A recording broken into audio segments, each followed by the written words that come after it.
Përmbledhja e ngjarjeve kryesore të ditës në Radio 7. Kuvendi i Maqedonisë së Veriut vendos 18% tatim mbi vlerën e shtuar për porosit deri në 22 euro nga dyqanet online jashtëvendit si Temu, Shein dhe AliExpress. Pro ndryshimeve ishin 59 deputet, ndërsa 12 ishin kundër. Praktikisht kjo do të nënkuptojë një rritje të çmimit për porosit deri në 22 euro, të cilat deri tani nuk ishin të tatueshme. Zëvendës ministri i Financave, Nikolçe Jankulovski, tha se qëllimi është të mbrohen tregtarët e vegjël vendas. Sipas tij, arsye kryesore për këtë ndryshim është krijimi një kornize më të qartë ligjore, parandalimi i abuzimeve dhe pozita më e drejtë dhe e barabartë e bizneseve të vogla në Maqedoninë e Veriut krahasuar me ato jashtë vendeve për pagesën e TVSH-s. Këto masa ka marrë dhe Serbia e Mali i Zi, ndërsa në Shqipëri ndryshimi është në procedurë. Kryeministri i Maqedonisë së Veriut kërkon sërish shkarkimin e prokurorit publik Ljupço Koçevski. Në intervistë televizive, Istra Miskovski deklaroi se as ai personalisht dhe as opinioni publik nuk janë të kënaqur me punën e tij dhe rrjeta logjike e ngjarjeve. Do të ishte shkarkimi. Kur flasim dhe kur ju them se nuk jam i kënaqur as unë personalisht, as opinioni nga puna e prokurorit publik, atëherë pasojë logjike për një deklaratë të tillë publike është shkarkimi i tij, shumë e qartë, theksoi Miskovski. Ai shtoi se qytetarët në mënyrë të njëzënshme mendojnë se Koçevski nuk e kryen punën e tij mjaft mirë, pavarësisht se buxheti që merr institucioni i tij është më i lartë se në 75% e vendeve të Bashkimit Evropian. Alianca për shqiptarët e Ziadin Selës kërkon ndarjen nga arreshtimi në koalicion me BDI-n. Pas mbledhjes së kryesisë u vendos që të veprohet në mënyrë autonome. Krahas asaj paralajmërohet se edhe në kuvend do të fillojë procedura që grupi i tyre parlamentar të veprojë si i pavarur. Në njoftimin për media thuhet se ky vendim erdhi pasi u diskutua situata politike aktuale, procesi dhe epilogu zgjedhjeve lokale si dhe hapat e mëtejshëm të subjektit të tyre politik. Pas diskutimeve përmbajtësore dhe shumë të rëndësishme, antarët e kryesisë në mënyrë unanime sollën vendimin për veprim autonom të Aleancës për shqiptarët, ndërsa ditëve në vijim deputetët e Aleancës për shqiptarët do të procesojnë në kuvend dhe vendimin për veprim si grup i pavarur, thuhet në reagim. Megjithatë, ata shtojnë se do të mbeten në opozitë dhe kanë zbuluar 3 shtyllat përcaktuese të tyre. Qëllimi i bashkëpunimit ndërmjet Republikës Maqedonisë së Veriut dhe Gjermanisë, sfidat rajonale aktuale dhe mundësitë për nisma të reja të përbashkëta ishin në thelb të bisedimeve në takimin ndërmjet kryeministrit të Maqedonisë së Veriut Istra Miskovski me ministrin gjerman të punëve të jashtme Johan Vedelful. Shefi i diplomacisë së Gjermanisë është duke zhvilluar një vizitë pune në kuadër të turit në vendet e Ballkanit Perëndimor. Rajoni. Kryeministri i Kosovës Albin Kurti mbron qëndrimin e tij se me gjithë krizën politike që po kalon vendi prej shkurtit të këtij viti nuk ka krizë ekonomike, ndërsa qeveria është në krye të detyrës. Gjatë fjalës së tij në seancën e jashtëzakonshme në paraqitjen e projekt buxhetit, Albin Kurti argumentoi se në Kosovë asnjë rritje ekonomike nuk ka qenë nën 4%. Ai thekson se rritja mesatare ekonomike është 6% e që për këtë arsye sipas tij nuk ka protesta të qytetarëve, por vetëm ankesa të opozitës. Në Kosovë nuk ka krizë ekonomike. Po, rrezikojmë të kemi krizë sociale nga kriza buxhetore, financiare, për shkak të keqpërdorimeve të procedurave. Le të mos keqpërdorim procedura. Le të jemi në nivel të përgjegjësisë që kemi si përfaqësues të popullit, por edhe si zyrtar të shtetit. Kritika pati dhe për opozitën që nuk ishte e pranishme në seancë. Kjo seancë nuk është thjesht një zgjedhje, është një domosdoshmëri, edhe më shumë se nevojë, nëse duam të jemi ashtu siç na kanë zgjedhur. Pra, përfaqësues të popullit të Kosovës si burim sovraniteti i shtetit tonë të dashur e të përbashkët. Lidhja Demokratike e Kosovës argumentoi mungesën e pranisë në seancë me palishmërinë e saj. Deputeti i LDK-s Armen Zemaj e cilësoi seancën në kundërshtim me rendin kushtetues. Sipas tij, përfshirja e projekteve buxhetore, kredive dhe marrëveshjeve ndërkombëtare në një seancë të tillë është shembull i papërgjegjësisë institucionale. Një seancë që nuk është asgjë tjetër përveç një mjet i zakonshëm populist dhe veprim politik me të cilin lëviza vetëvendosje është mësuar të operoj.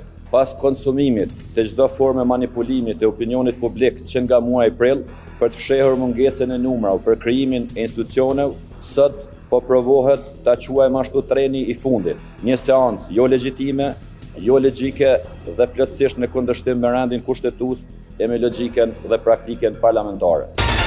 Forca më e madhe opozitare në Kosovë, Partia Demokratike e Kosovës, i bë thirrje presidentes së Kosovës të caktojë datën e zgjedhjeve. Deputetja Vlora Çitaku kërkon nga Vjosa Osmani të jetë më aktive në zhbllokimin e situatës politike. Ky angazhim do duhet të ishte serioz që nga dita e parë. Mirë po e përsëris, ne nuk dua ta komentoj kualifikimin e presidentës Osmani, por çfarë dua të them është që presidentja nuk duhet të hyjë kohë, duhet të thras partitë politike dhe ta caktoj sa më parë datën e zgjedhjeve. Deklaroi Vlora Çitaku gjatë konferencës për media përpara seancës së jashtëzakonshme të Kuvendit Kosovës.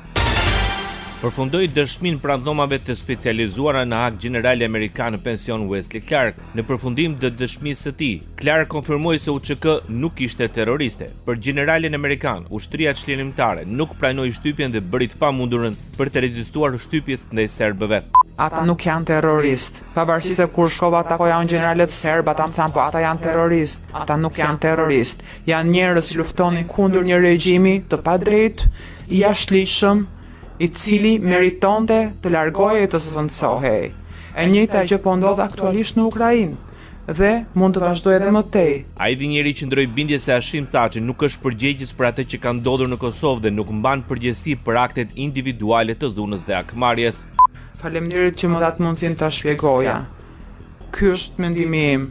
E kam ndjekur këtë gjykim dhe i qëndroj bindjes së mëparshme që Hashim Thaçi nuk është përgjegjës për atë që ka ndodhur në Kosovë. Ai nuk mban përgjegjësi për aktet individuale të dhunës dhe të hakmarrjes. Përfundoi dëshminë e tij Wesley Clark. Presidentja e Kosovës kërkon ndihmën e Gjermanisë për heqjen e masave penalizuese nga Bashkimi Evropian. Në një takim në Prishtinë me ministrin e punëve të jashtme të Gjermanisë, Johan Wadeful, Vjosa Osmani kujtoi se Kosova mbetet e përkushtuar për antarësim në çdo organizatë ndërkombëtare. Në këtë rrugtim, Kosova ka nevojë për mbështetjen e vendosur të Gjermanisë. Prandaj heqja sa më parë dhe sa më shpejt e masave të padrejta të BE-s ndaj Kosovës, të cilat janë në fuqi nga qershori 2023 dhe ndikojnë shumë negativisht në jetën e qytetarëve tanë, është një urgjencë e domosdoshme për që shpresojmë në përkrahjen e Gjermanisë. Në konferencën për media, Osmani tha se Kosova synon antarësim në Union, jo si bar, po si kontribut dhënëse. Dua po ashtu të theksoj se në frymën e bashkëpunimit të jashtëzakonshëm në mes vendeve tona dhe marrëdhënieve të shkëlqyera bilaterale, sot në Kosovë shërbejnë shumë ushtarë gjerman në kuadër të KFOR-it. Në emër të qytetarëve tanë ju falenderoj për kontributin e çmuar për paqen, sigurinë dhe stabilitetin e përbashkët. Gjatë takimit kam ritheksuar se Kosova mbetet e përkushtuar ndaj orientimit të saj strategjik, antarësimi në NATO, në Bashkimin Evropian, në Këshillin e Evropës dhe në çdo organizatë ndërkombëtare që forcon pozitën ndërkombëtare të vendit tonë. Sepse si shtet gjithnjë kemi mbrojtur vlerat mbi të cilat janë ndërtuar dhe funksionojnë këto organizata. Në gjithë këta mekanizma ndërkombëtar, ne synojmë të hyjmë si kontributdhënës e jo si barr. Thirrja për bizneset gjermane është që ta shohin Kosovën si vend për të investuar. Bashkimi Evropian kushtozon progresin e Serbisë në antarësim dhe me zgjidhjen e plotë të rastit Bajnska. Komisioneri Evropian për zgjerimin Marta Kos deklaroi në Bruksel se progresi drejt Bashkimit Evropian mbetet i kushtozuar me përmbushjen e detyrimeve politike të parashtruara nga vendet anëtare, me qendër të cilave është zgjidhja e plotë e rastit Bajnska. Në një takim me gazetarët në kuadër të forumit të zgjerimit të BE-s, Kosu shpreh se zgjidhja e rastit të sulmit në Bajnsk, miratimi i ligjeve për median, pastrimi i listës së votuesve dhe reformat janë kërkesat kryesore të vendeve anëtare që duhet të përmbushen përpara çdo hapi të ri në negociata. Kos shpreu kritika të forta dhe ndaj politikës së dy fish të Serbisë. Në lidhje me krizën energjitike dhe sanksionet ndaj kompanisë NIS, Kos premtoi ndihmë për Beogradin, por nënvizoi se shkëputja nga varësia e Rusisë është e pashmangshme. Radio 7, zëri pozitiv i qytetit. Kryeministri Edi Rama, gjatë mbrojtjes së projekt buxhetit 2026, garantoi se Partia Socialiste nuk do të ishte garante e askujt përpara pavarësisë së gjyqësorit. Natyrisht është një buxhet që diktohet nga detyrimet tona të patjetërshme në dy drejtime. Detyrimi në raport me antarësimin tonë në NATO dhe detyrimi në raport me drejtësinë e pavarësinë e cilës e garanton vetëm Partia Socialiste e Shqipërisë. Dhe kështu Gjatë fjalimit ku e pranishme në sallë ishte dhe zëvendës kryeministre Belinda Balluku, Rama tha se Shqipëria për herë të parë në histori lufton korrupsionin dhe jeton pa dallim.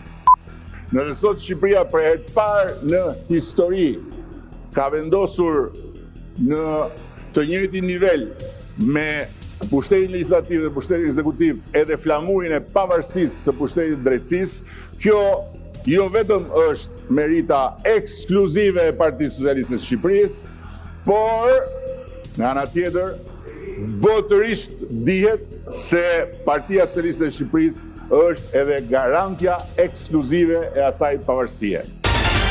Opozita shqiptare vjon kritika ndaj mazhorancës socialiste për ligjin mbi barazinë gjinore. Deputeti i Partisë Demokratike Flamur Noka akuzon socialistët se me këtë ligj po shkatron familjen shqiptare.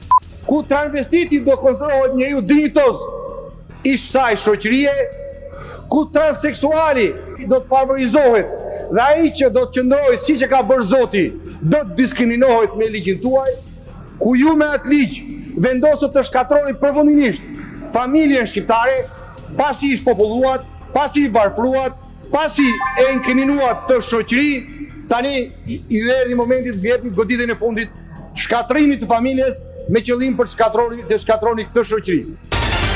Dëshmon përpara prokurorisë së posaçme për ngjarjet të 21 janarit 2010 Sali Berisha, ish kryeministri demokrat në ato vite mbrojti edhe një herë rolin e Gardës së Republikës në mbrojtjen e institucionit të Këshillit të Ministrave. Megjithatë, ai deklaroi se nuk ka patur urdhër për përdorimin e armëve të zjarrit mbi protestuesit.